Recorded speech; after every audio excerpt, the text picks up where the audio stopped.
నా దగ్గరికి రీసెంట్‌గా ఒక క్లయింట్ వచ్చారండి. దాంట్లో తను నా పార్ట్నర్ ఫోన్‌లో మాట్లాడేటప్పుడు తన యొక్క టోన్ కొంచెం గట్టిగా మారినా, లేదా సంథింగ్ డిఫరెంట్ వచ్చినా, లేదా మెసేజ్ రిప్లై లేట్ అయినా, నేనేదో తప్పు చేశానని, లేదంటే నన్ను వదిలేసి ఎక్కడో వెళ్ళిపోతానన్నటువంటి విపరీతమైనటువంటి భయం వేస్తుంది అని తను కంప్లెయింట్ చేసుకున్నాడు.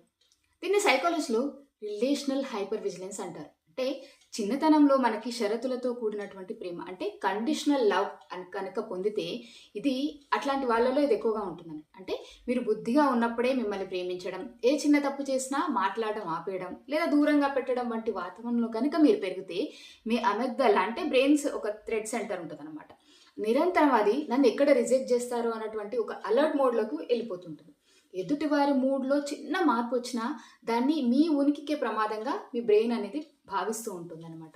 అయితే మరి దీనికి సొల్యూషన్ ఏంటి అంటే, కౌన్సెలింగ్‌లో మేమేం చేస్తామంటే, మీ బ్రెయిన్‌కి యూ ఆర్ సేఫ్ నౌ అనేటువంటి ఒక ట్రైన్ చేయడం వల్ల, ఆ అటాచ్‌మెంట్ గాయాలు ఏదైతే ఉంటాయో అవి నయం చేయడం ద్వారా, మీ యొక్క డిపెండెన్సీని తగ్గిస్తా ఉంటామనమాట. రిలేషన్‌షిప్‌లో ప్రతి చిన్నదానికి గనక మీరు ఆ అభద్రతా భావంతో నలిగిపోతుంటే, కౌన్సెలింగ్ ద్వారా సెక్యూర్ అటాచ్‌మెంట్‌ని నిర్మించుకోండి. అపాయింట్‌మెంట్ కోసం బయో లింక్ విజిట్ చేయండి. నమస్తే.